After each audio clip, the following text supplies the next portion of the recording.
Shalom Bapak Ibu Saudara, umat Tuhan, saudara dimanapun engkau berada pada malam hari ini. Saya merasa sangat berbahagia boleh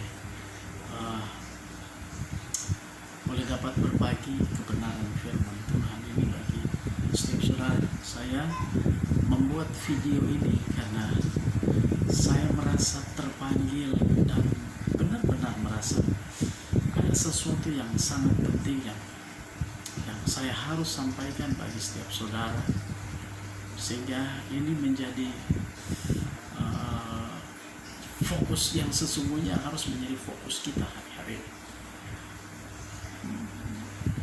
Tentu dengan keadaan yang pandemi corona yang seperti ini, ya, tidak salah jika kita mulai di mimbar-mimbar ada banyak pesan-pesan tentang zaman akhir. Itu sesuatu yang benar dan tidak salah. Bahkan mulai dijelaskan tentang masa antikris, dan hari-hari ini kita tahu bahwa ada banyak penjelasan ya, tentang microchip dan sebagainya. Bapak Ibu Saudara, umat Tuhan yang Tuhan Yesus kasih, ini tentu sesuatu yang sangat baik dan sangat benar, karena untuk mempersiapkan, ya, sudah tentu tujuannya untuk mempersiapkan dan mengingatkan setiap orang percaya, siapapun saudara, untuk benar-benar mulai membenahi kehidupan rohani saudara, sehingga kita tidak hanyut dengan keadaan-keadaan zaman hari-hari. Tetapi Bapak Ibu Saudaraku yang diberkati oleh Tuhan, untuk menyampaikan tentang antikris, menyampaikan tentang kedatangan Kristus, itu sesuatu yang benar, sesuatu yang sah-sah saja. Tapi saya melihat dari sudut pandangnya, barangkali ya,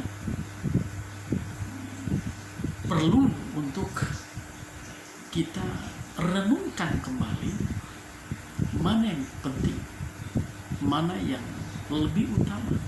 Apakah kita harus menyampaikan tentang antikris, tentang bagaimana pekerjaan antikris, apa yang akan dikerjakan oleh antikris ketika masa itu tiba, Bapak Ibu Saudara. Ya. Sekali lagi, saya tidak bermaksud untuk mengatakan bahwa orang menyampaikan firman tentang antikris, zaman antikris itu sesuatu yang salah. Tapi saya mau menyampaikan, mau memberi pemahaman bagi setiap orang percaya bahwa zaman antikris itu sudah pasti, dan kedatangan Kristus itu sudah pasti. Hari ini Yesus datang, bukan masalah. Ya, mau datang hari ini atau hari besok atau minggu depan atau bulan depan, sama saja. Tapi yang penting di sini adalah bagaimana kehidupan kita sebagai orang percaya benar-benar mengalami pertumbuhan, benar-benar mengalami restorasi secara rohani di dalam hidup kita. Karena ini yang sangat penting bagi kita. Ya, saya mau sampaikan satu hal bagi saudara. Kita tidak akan mungkin, ya, ya, berperang melawan antikris, karena memang masa itu akan tiba. Kalau kita baca firman Tuhan di dalam kitab Wahyu, di situ dengan jelas firman itu berkata bahwa Kristus dan pasukannya akan menundukkan dan mengalahkan itu, binatang itu, antikris itu. Artinya apa, Bapak Ibu Saudara? Yang hari ini bisa saudara dan saya buat adalah bagaimana memperdengarkan firman Kristus yang hebat dan perkasa itu. Firman Kristus yang jauh lebih luar biasa, jauh lebih penting daripada menceritakan tentang antikris, daripada kita berbicara tentang microchip itu tadi. Ya. Saya terlalu percaya, saya terlalu sangat yakin Ketika hidup saudara, ketika hidup kita sungguh-sungguh dengan Tuhan, maka perlindungan, penyertaan, proteksi Tuhan itu akan terus berlaku atas kehidupan kita. Bapak Ibu Saudara, ingat, ketika kita menjadi orang-orang pilihan Tuhan, maka sudah pasti, sudah sangat dipastikan bahwa perlindungan Tuhan, penyertaan Tuhan itu akan sempurna dalam hidup kita. Sehingga saya yakin kita tidak mungkin dibodohi oleh antikris. Kita tidak akan mungkin dibodohi dengan ada isu yang berkembang, bukan isu, semacam pengajaran zaman akhir tentang bagaimana setiap orang harus mempersiapkan diri bahwa nanti mereka akan menggunakan microchip, vaksin. Ternyata vaksin itu berupa microchip yang di dalamnya, sehingga semua orang diharuskan untuk menggunakan itu. Saya terlalu percaya, Bapak Ibu Saudara, sangat terlalu percaya akan janji Tuhan. Saya sangat terlalu percaya akan kekuasaan dan kedaulatan Tuhan untuk menaungi setiap orang percaya. Sehingga dimanapun, dan firman ini tidak hanya berlaku bagi kita yang ada di Papua, tapi bagi seluruh orang percaya di muka bumi ini. Mau di gunung-gunung, di lembah, di pesisir pantai, di pedesaan, di kampung terpencil sekalipun, di kota-kota besar sekalipun, perlindungan Tuhan, proteksi Tuhan itu akan terus berlaku atas mereka, atas saudara dan saya. Saudara bisa bayangkan, saudara, sebelum masa antikris itu datang, sebelum masa antikris itu tiba, Kristus telah menyatakan ini kepada Yohanes di Pulau Patmos. Kurang canggih apa Tuhan kita? Kurang hebat apa Tuhan kita? Sesuatu yang akan terjadi di zaman akhir itu telah dibukakan, telah ditelanjangi oleh Yesus Kristus. Kalau saudara baca di dalam kitab Wahyu, di situ bukan wahyu tentang antikris, tapi di situ wahyu Yesus Kristus. Ya. Wahyu Yesus Kristus. Jadi bukan antikris yang diceritakan, bukan membesar-besarkan nama antikris. Toh nantinya, kata firman Tuhan, ending dari perjalanan antikris adalah kekalahan. Sehebat apapun yang mereka bangun, secanggih apapun yang mereka sementara rancangkan untuk berusaha menguasai dunia ini, saudara, menguasai setiap manusia di bawah kolong langit ini dengan sistem-sistem peradaban-peradaban yang baru, pola-pola yang begitu canggih. Tapi saya mau katakan, semuanya itu telah dinyatakan, telah ditelanjangi oleh Kristus lewat kitab Wahyu itu, yang diwahyukan kepada Yohanes di Pulau Patmos. Itu sebabnya saya mau sampaikan bagi setiap saudara, saudara tidak perlu panik. Ada banyak orang di luar sana, saya tahu, ketika mendengarkan pengajaran, ketika mendengarkan tentang zaman antikris, microchip dan sebagainya, tentu ada banyak orang, ada sebagian orang yang berpikir, apa yang harus kita buat? Saudara tidak perlu panik, saudara tidak perlu bingung. Yang saudara perlu kerjakan hari ini adalah sebuah pengakuan, legitimasi hukum surgawi bagi saudara, bahwa saudara diangkat sebagai anak. Pengangkatan sebagai anak-anak Allah, pengakuan sebagai anak-anak Allah, itu harus terjadi atas hidup saudara orang percaya. Itu dulu. Saudara tidak peduli, kita tidak usah pikir kapan dia datang. Ya. No, itu bukan urusan kita. Bukan urusan saudara dan saya, siapapun dia. Bukan urusan kita untuk kapan Kristus datang. Ya. Tapi bagian kita adalah hari ini, bagaimana kita bertumbuh, bagaimana kita menerima kebenaran Kristus untuk mendewasakan kita, membuat kita semakin dewasa, membuat kita semakin strong, membuat kita semakin kuat. Bapak Ibu Saudara, ada banyak hal di luar sana yang dapat membuat saudara, terpasung, terkungkung, terpola dengan pola-pola yang sebenarnya di luar daripada apa yang diagendakan oleh Kristus. Dengan berbagai pengajaran-pengajaran metode pengajaran, tapi saya mau katakan saudara, kembalilah kepada kebenaran. Kristus adalah sumber daripada setiap pengajaran kita. Gereja harus berdiri menyampaikan tentang Kristus. Gereja tidak bisa berdiri menyampaikan tentang pola-pola doktrin apapun. Berhenti. Gereja harus bicara tentang Kristus. Karena cerita daripada setiap perjuangan, perjalanan, proses hidup ini, Kristus. Ya. Bahkan saudara, kita dengar hari-hari ini ya, ada berkembang di luar sana. Saudara temukan, saudara bisa dapatkan di YouTube, di Google, saudara bisa temukan bahwa mereka sedang rancangkan bahwa pengajaran tentang kekristenan itu harus dihentikan, karena ini pengajaran yang menentang LGBT, sehingga pengajaran ini tidak boleh ada karena dianggap bahwa diskriminatif terhadap LGBT, homoseksual, lesbian. Ya, mereka mau melegalkan itu, tetapi firman Tuhan, haleluya, firman Tuhan berkata ada sesuatu yang menghalangi. Timotius berkata, mereka belum bekerja. Memang kuasa itu sudah ada, tapi mereka belum bisa bekerja karena ada sesuatu yang menahan mereka. Yang menahan mereka siapa? Gereja Tuhan, saudara dan saya. Itu sebabnya belum bisa bekerja dengan baik. Iblis dengan berbagai macam cara berusaha, tapi sebagai hamba Tuhan saya mengatakan dia tidak akan pernah mampu, karena ada Kristus di dalam saudara. Bapak Ibu saudaraku yang diberkati Tuhan kita Yesus Kristus, ketika engkau sebagai orang-orang yang percaya kepada Yesus, saya mau katakan buat saudara, hari ini yang bisa saudara dan saya kerjakan adalah bagaimana kita mendapatkan sebuah pengakuan resmi dari surga, bukan pengakuan dari manusia.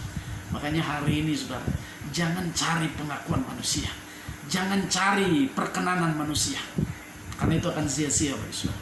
Cari pengakuan dari surga, cari perkenanan Allah, supaya saudara boleh tetap kuat.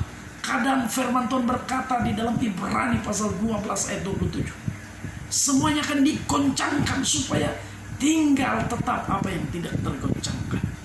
Firman yang tidak tergoncangkan, kebenaran yang tidak tergoncangkan.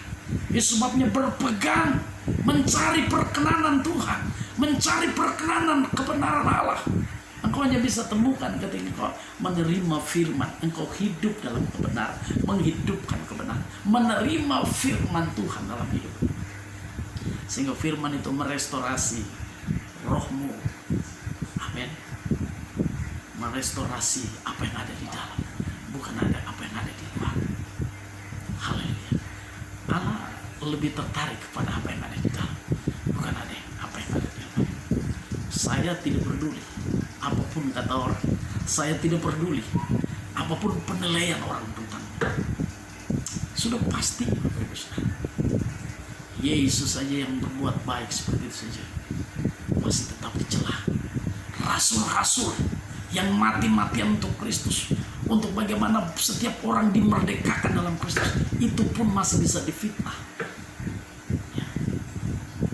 Saya manusia yang memiliki latar belakang hidup yang sama sekali tidak masuk nominasi sebagai orang-orang yang akan berdiri untuk menyampaikan kebenaran. Tapi kalau hari ini saya bisa berdiri, saudara, saya mau katakan itu karena Tuhan. Ya, sebab saya mau katakan saya tidak peduli. Saya sedang mencari perkenanan Tuhan. Bapak Ibu Saudara, pegang Tuhan kuat. Saya ingat satu pujian berkata, pujian di waktu tempat saya pelayanan di Kota Solo. Waktu saya pergi pelayanan di kampung-kampung, mereka nyanyikan pujian. Peganglah firman-Nya, peganglah firman-Nya, firman Allah tak berubah. Peganglah kitab suci sekarang sampai mati, firman Allah tak berubah. Peganglah firman-Nya, peganglah firman-Nya, firman Allah tak berubah. Peganglah kitab suci sekarang sampai mati. Firman Allah tak berubah.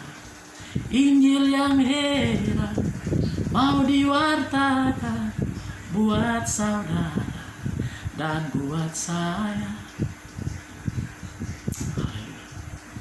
Jadi puji-pujian itu lahir bukan dari sebuah pereka-rekaan kata-kata, penyusunan kata karena duduk dengan kopi, duduk dengan teh, duduk dengan roti, lantas keluar. Tidak, tapi itu dari pengalaman. Puji-pujian itu, kata-kata pujian itu tersusun dari pengalaman bersama dengan Tuhan. Bapak Ibu Saudara, saya mau katakan buat setiap saudara, dimanapun engkau berada, kalau engkau pelayan Tuhan, kalau engkau anak-anak Tuhan, kalau mungkin hari-hari ini engkau mengalami berbagai macam tantangan, ingat, peganglah firman. Firman Tuhan tidak pernah berubah. Karena dia tidak pernah berubah, harus pegang kepadanya. Dia berjanji tidak akan membiarkan kita sendiri. Dia akan datang dan bersama-sama dengan kita. Firman Tuhan berkata, dia tidak akan membiarkan kau sebagai yatim piatu. Dia akan datang sebagai penolong bagi kita. Itu janjinya. Dan janji Tuhan itu tidak berubah. Segala sesuatu akan berubah. Apapun semua akan berubah. Ya, tapi firman tidak pernah berubah. Apa yang dijanjikannya pasti dikenapi. Selama saudara tetap ada pada posisi, saudara tetap mencari dia, saudara berharap kepada dia. Bapak Ibu Saudara yang diberkati itu. Itu sebabnya sebagai hamba Tuhan saya mengatakan buat saudara, banyak orang hari ini di mimbar-mimbar setiap pelayanan saya mendengar gitu Pak, menyampaikan tentang zaman akhir, menyampaikan tentang antikris dan sebagainya. Bahkan mereka buat seminar-seminar tentang microchip dan sebagainya. Sesuatu yang benar. Tapi alangkah lebih menariknya ketika kita sampaikan tentang Kristus yang ajaib, Kristus yang perkasa. Karena kurang janji apa? Sebelum zaman ini tiba, zaman antikris dengan berbagai fenomena, dengan berbagai macam kecanggihan yang diprogramkan hari-hari, Yesus sudah menyatakan itu di Pulau Patmos kepada seorang bernama Yohanes. Apa yang kita takutkan? Kalau akhir dari perjalanan dunia ini saya sudah dibukakan bagi kita. Itu artinya perlindungan, penyertaan Tuhan Yesus tetap buat saudara dan saya. Saudara tidak perlu takut, saudara tidak perlu panik. Kita tidak akan dibohongi. Sebodoh-bodohnya kita, saya mau katakan, Tuhan tidak akan meninggalkan kita untuk dibohongi. Tuhan tidak akan membiarkan anak-anak disesatkan. Firman Tuhan Mazmur 23 berkata, Tuhan adalah gembalaku, takkan kekurangan aku. Ia memberikan aku padang rumput hijau, menyegarkan aku air yang tenang. Ia membimbing aku ke jalan yang benar. Bukan saudara yang membimbing, tapi Kristus yang membimbing saudara kepada jalan yang benar. Usah terima firman, maka firman tinggal dalam saudara. Aktivitas daripada rohnya akan bekerja secara luar biasa dalam kehidupan saudara. Itu sebabnya Bapak Ibu Saudara, ingat, waktu firman ada dalam saudara, aktivitas daripada Roh Kudus itu bekerja secara luar biasa dalam hidup saudara. Itu sebabnya peganglah firman-Nya, simpanlah kebenarannya. Maka saudara akan melihat Tuhan bekerja dalam kehidupan kita. Saudara akan mengalami pertumbuhan. Kita akan mengalami yang namanya pertumbuhan rohani dalam kehidupan kita. Selalu dan selalu duduk untuk mendengarkan suara firman. Saya percaya Bapak Ibu Saudara, berita yang datang hari-hari itu tidak akan menggoncangkan iman kita, itu tidak akan membingungkan kita, tapi justru kita semakin strong, semakin kuat. Haleluya.